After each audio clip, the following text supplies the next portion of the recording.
Thank you for joining us today on Property Talk from Louise's Lounge. My name's Louise Heatley and I'm the Managing Director of Exclusive Links Real Estate. With over 16 years in the industry, I know a few things and I know a few people. And through our podcast series, I look forward to sharing with you some insights into the Dubai real estate market, which will include some interesting topics, some guest attendees, and some opportunity to meet some of our team. Today I'm joined by Sarah and Paul from our property management division. So Sarah, you've been with us just over 10 years? Coming up for 11 this summer. Goes very quick. It does very quick. It does. And Paul, you're even longer. You're almost 13 now. 13 years. Well, thank you guys. Thank you. Thank you for sticking it out with us, because property management is not easy. Definitely not. It's not all glamour. It's not.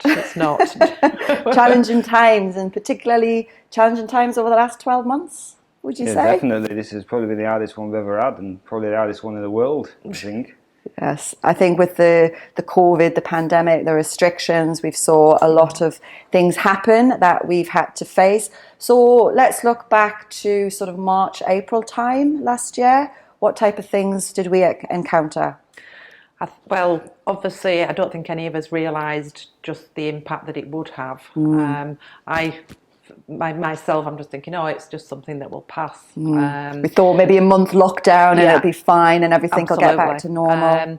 But, within sort of, days, we were absolutely bombarded with calls from tenants who had lost their job or they had been put on sort of unpaid leave. Which obviously would impact our landlords. We had a lot of checks due, we had a lot of payments due. And, so obviously Paul and I, we had to find ways to reach an amicable solution for both the tenant and the landlord that, would help them both get through that time. And I think we did a pretty good job. What did you actually do? What was the type of measures or steps that we took as a company to try to find effective solutions? Yeah, well, it was tough because obviously when you're working from home and you can't get to the banks to collect checks if they have bounced, or to put checks in, we were finding that we had to speak with tenants to get their employment letters to show basically that there was proof that they had actually had a salary reduction, they were on unpaid leave, or they'd lost their job, because we need something to go back to the owners with to to back their case. You hope nobody would actually take advantage of that situation. Absolutely. But no, and I don't. To be honest, they didn't. No, Yeah. but obviously from our point of view, we've got to obviously look at protecting the landlord as well. The landlords, they have a lot of costs. It's not just maybe a mortgage or whatever. There are service charges, there are maintenance costs, and they all mount up. So, what we tried to do was, say for instance, it was a 6-month payment. We might sort of say, well, let's split it into 6. It will ease cash flow for the tenant if they're going through hard times, and if the landlord was in a position, to be honest, they were pretty much agreeable because they understood that it wasn't just a problem in Dubai; it was the world. It's everywhere. Yeah, we were all in it together. Yeah, we had that phrase, but everybody was feeling it. So our goal was predominantly just to keep the rent coming in each time. Yeah.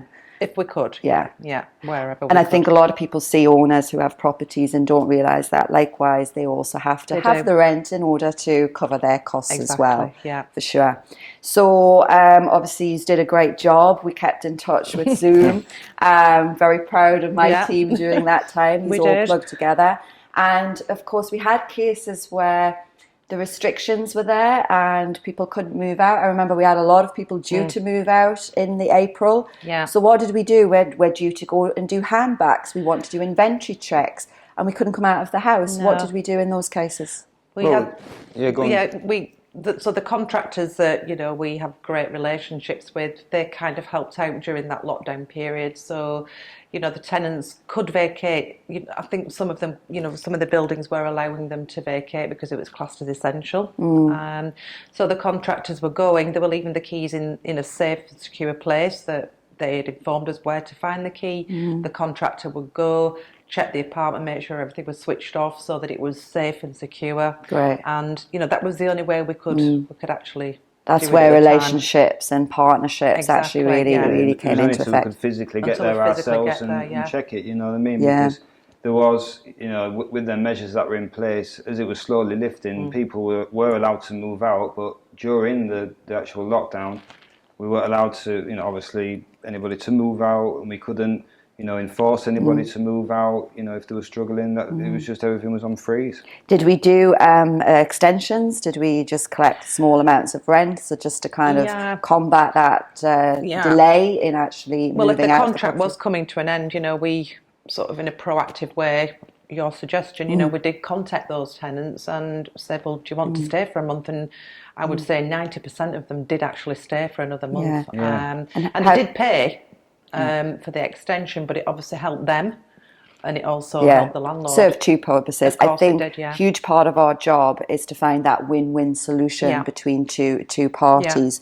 So our owners, obviously we work hard for our owners. You've got the relationships with the owners. How did they react to all of this? Were they quite forthcoming to your suggestions? Yeah, they were, because, as we say, everybody was in the same position. So you had people, in different countries not experiencing any different to us, where they were also, they want some revenue coming in because they're unsure if they were put on furlough or same thing in England, whether they were losing salaries or put on leave. They need some form of income, so they're quite happy to take a couple of weeks because they knew that we couldn't physically get the property back or get people to go and view it. So we had to just basically keep some kind of revenue coming in, and they did also sort of accept reduced rents, and it was just reviewed. They did what they could, I suppose, to work together, because of otherwise it doesn't help if you can't give an inch. Yeah. So in regards to something that we're not new to, often the media, something goes out there which says something which suddenly we get a demand of phone calls about because they've heard something in the media and now it's a law, apparently. So there was a couple of things that happened last year with regards to that. Can you tell us about that? Yeah, there was quite a few local landlords or business owners that had several properties, maybe in one tower or 30 villas or whatever on a compound. And they were basically giving their tenants immediately 3 months free rent. So obviously as this starts circulating and getting into social media and the press, then straight away everybody's thinking that they can instantly have 3 months free rent. If every landlord could have done that, it would have been a lot easier for you guys as well. But it was just that landlord was obviously in a position to be able to offer that. And not all our clients are in that position. And it wasn't that they had to do that, but tenants immediately saw it as, an opportunity. So, we did have a battle with that, didn't we? There was also the force majeure. There was another one which was the force majeure, where they kind of said, I don't have to pay rent, I don't have to do anything. What was that one? What was the clarity on that one? It's more on the job side, isn't it? I've lost my job, so, you can't terminate my lease or you can't evict me, I have to stay. There's the law in place for this, and there wasn't such a law. It was basically that nobody could be evicted. Nobody, if they couldn't afford to pay rent, we couldn't do anything about it in that lockdown period. Everybody was, given that as a way to, obviously relax people. Almost and just suspend things a little. Everything was frozen more or less for that period. And then, they obviously thought that was their given right to, I can just have free rent or I can stay, you can't move out, which wasn't the case. No. If you lost your job, you could break a contract effectively, but you still had to pay rent up until that time. Yeah, and you had to obviously provide documents to prove that your employment being terminated, and this was the point. We did experience some people were saying, well, no, I can stay, I can't afford it, and they weren't producing a letter, and they were saying that the landlord can't evict me. So the solution was that they had to go to the dispute centre, make a case if the landlord wasn't agreeing to terminate their lease, because there wasn't many. I think all of ours were quite open to do that, because we know the process of the rental dispute centre. It's not something that is really advantageous to either party. No, it's not. It's a last resort. It is a last resort, but usually there's an amicable settlement that can be done if both parties can compromise a little and understand each other's circumstances. So 2021, obviously 2020, very challenging year, and thank you very much. I think you did an amazing job. So are we turning a corner, 2021? I think so, yeah. We're certainly very busy. We're getting lots of offers, which is great. We're still getting the odd The odd request, case. and I think that's obviously still, businesses are still trying to pick themselves back up, but on the whole, we're busy. Yeah, we're getting a lot of tenants coming in, making offers on our property. So where are the tenants coming from? It seems to be mainly around the Middle East, around this region and Asia, but then there is European countries coming in as well. I think a lot of businesses have got a bit of confidence again now to employ people and new businesses to come in. Because obviously Dubai's economy is improving, day by day, and tourism's coming back, flights can come in, but I think it's more or less the near regions, isn't it? It is, and it, from our point of view, it looks very positive. So like the rest of the world is kind of staying put, they're staying put in their homes, they're staying put travelling. We're actually seeing an influx of new people coming into Dubai. Yeah, is there any challenges? I mean, sounds great because obviously more to the population, more to the economy, but what challenges do we face with the new residents, the new people? With some of the new applications, we're finding that they don't have the relevant documents that are required to have a tenancy. So, so they're reliant on their company to process the visa, their Emirates ID. So that's been a little bit of a problem. They just want to get settled. They want to get here. Really they want keen to to get their own place, and But obviously we have a procedure in place that we have to adhere to protect our landlords, and that's what we require. So there's a lot of ties, a lot of links in order to actually rent a property here. So so for every good thing that happens, there's always some challenges, but that's property management for you. Yeah. It is. So obviously lots of things to deal with. So I need to ask, why? Not why do you do it? What do you like about the role? You've been with me long enough, so there must be some good things. I think we often say Thursdays, don't we? Thank you. Everybody likes a Thursday. It's rewarding, it is challenging. There's no point in saying it's not. It really, really is. But you can think, oh, right, how am I going to deal with this? So I'll speak to Paul, or I can speak to you, or because we've put our heads together. Us, at least one of us has encountered something. So that's really, really challenging. No day is the same. And we work with great people. You build up relationships with your landlords. Who we have a lot of respect for. They have a lot of respect for us. They rely on us, and so I would say it is rewarding. I mean, when you see what you do on a day-to-day basis, do you wonder why any owner wouldn't have Paul and Sarah looking after their property? Really do. If you think we get challenges from one tenant or a couple of tenants and you still, you're battling with it, you're trying to work it out. And I don't know, a landlord probably wouldn't have been able to cope with. It gets very personal and very emotional, so you have to put up that barrier. You really do. You have to separate yourself and step back and think, right, this is how I'm going to deal with it. But it's you've got to sort of cut the emotion sometimes. You do. Yeah, but we're not cold. We're not You're cold. not cold. You're definitely not cold. I will vouch for that. And you have to have a sense of humour. Yeah. Keeping the sense of humour. We definitely have that as well, don't we? So there's always one moment in your career where you do think, okay, that was it. That was my moment. That was very, very challenging. That, you think back and how did I get through that? What was it for you? Same moment or different? Yeah, it's probably the fire, wasn't it? Fire, was the biggest thing that we without had. a doubt. Yeah. It was really, really, really challenging.